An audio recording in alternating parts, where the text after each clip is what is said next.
বছর আমাদের এই প্রধান অতিথি ম্যাডামের পাশে দাঁড়িয়ে আছে।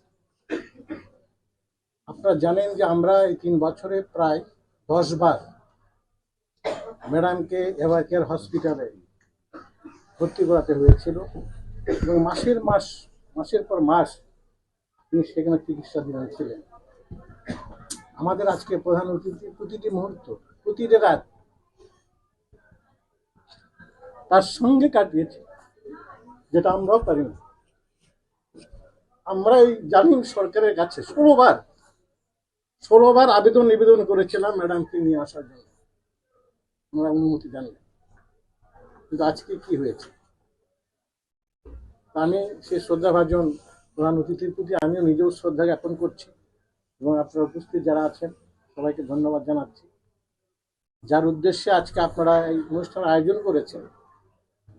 সেই মরহুম আরাফাত রহমান কোকো শুধু একটি নাম না, আমরা যারা জাতীয়তাবাদী আদর্শের অনুসারী, আমাদের কাছে কোকো একটা ইতিহাস।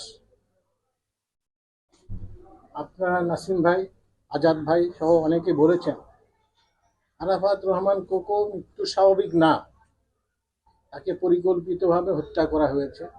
হাসিনার নির্দেশে বিদেশে থাকা সত্ত্বেও নানা নির্যাতনের শিকার হয়ে উনি মৃত্যুবরণ করেছেন। আমরাও এর বিচার চাই। ইতিমধ্যে আমরা একদল চৌকস আইনজীবী এই বিষয়টি নিয়ে কাজ শুরু করেছেন। আশা করি আমরা এই মৃত্যুর ন্যায় বিচার আমরা পাব।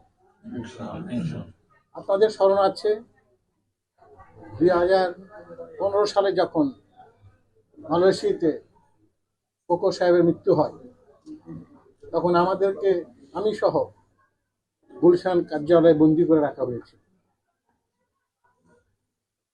তার লাশ পর্যন্ত আমাদেরকে নিতে দেওয়া হয়নি, রিসিভ করতে দেওয়া হয় নাই। কোনো রাজনৈতিক নেতা গেলাও করা হয় না। শুধু আমি যেহেতু সরকারি চাকরি করতাম এক সময়, ওই সময় ছিল না চাকরি, তার আগে ছিল, কিন্তু আমাকে পারমিশন দেওয়া হয়েছিল যে কোকো সাহেবের লাশ রিসিভ করার জন্য, এবং আইন থাকা সত্ত্বেও সামরিক গোরস্থানে তাকে দাফন করতে দেওয়া হয়নি। ইভেন এখন যে বনানী কবরস্থান, সেখানেও একটা ভালো জায়গা ওরা যায় না। আপনারা যদি কেউ তার কবরস্থান দেখে থাকেন, রাস্তার মধ্যে ছোট্ট একটা চিপা, এরকম চিপা জায়গায় তাকে আমরা সমাহিত করতে বাধ্য হয়েছি। কিন্তু আজকে যিনি দেন নাই, তিনি কোথায়? আল্লাহর বিচার দেরিতে হলো, আমরা আল্লাহর বিচার আছে বলে আমরা মনে করি। এবং আজকে আমি দায়িত্বহীনভাবে বলতে চাই যে আমরা যদি জাতীয়তাবাদী শক্তি ঐক্যবদ্ধ থাকি, তাহলে ফ্যাসিস্ট হাসিনার কবর বাংলার মাটিতে হবে না, হতে আমরা দেব না। আল্লাহর তরফ থেকে এটা হবে।